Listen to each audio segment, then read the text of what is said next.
Tired of relationship drama? Over going crazy over the emotional roller coasters, miscommunication, and not meeting expectations? You're not alone. But suppose ancient wisdom could unlock long-lost secrets of romantic life.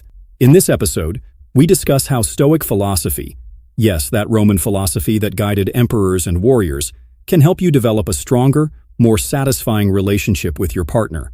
Using techniques and simple practices that illuminate timeless wisdom, you'll learn to avoid the chaos of lovers' terror by traveling the way of lovers' intimacy. For more than 2 millennia, the Stoics, from the Roman Emperor Marcus Aurelius and the freed slave Epictetus to the statesman Seneca, offered a message that tweaks modern expectations. Don't place the primary goal of your life in the hands of fate. Focus on what is in your control and build on that. They weren't only writing for scholars or kings, they were writing for any intended reader who was having difficulty with life, love, and loss. Their advice is more timely now than ever, as we live in a world of dating apps, ghosting, and commitment issues, and everybody has so many comparisons. Easy to understand and easy to apply in sprints that last for days or months. At the heart of Stoic philosophy is a simple but powerful principle that is critical for modern schools. Control what you can, let go of what you can't. In relationships, it means acknowledging that we have no power over our partner's moods, choices, or even over their love for us, but we can control our reaction. The moment you no longer attempt to control someone else and begin to take full responsibility for your own words, feelings, and energy, that's when everything changes. You make room for comprehension, not coercion, for compassion, not constriction. Stoicism also teaches emotional moderation, the notion that we may feel things because that's natural, but what we do matters. Think about how many arguments even get off the ground because of a knee-jerk reaction, a snide remark, a raised voice, a defensive wall. A quick Stoic pause, simply a breath between feeling and doing, can save hours of heartache.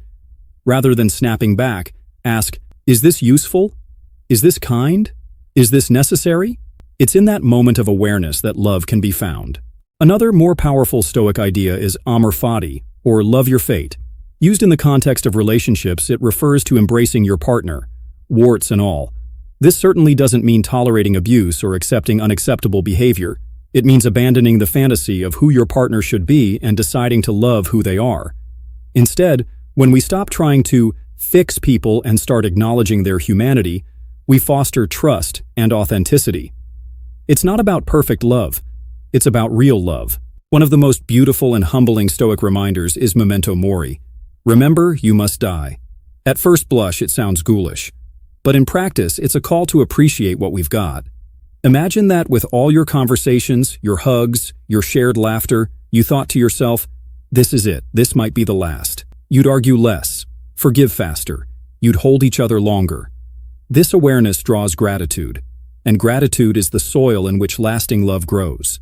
Finally, Stoicism invites us to be the partner we want, not to fix, change, or manage another, but to grow ourselves.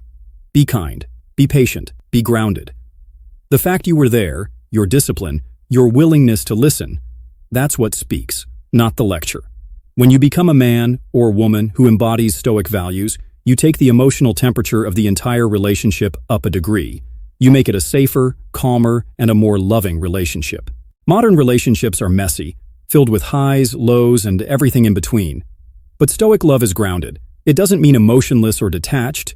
It means deeply present, guided by inner principles rather than external chaos. So next time you face tension with your partner, ask, what's in my control? What would a wise, grounded person do here? Because the truth is, love isn't just about how you feel.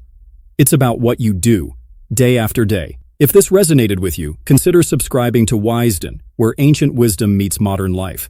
And remember, peace in your heart builds peace in your home.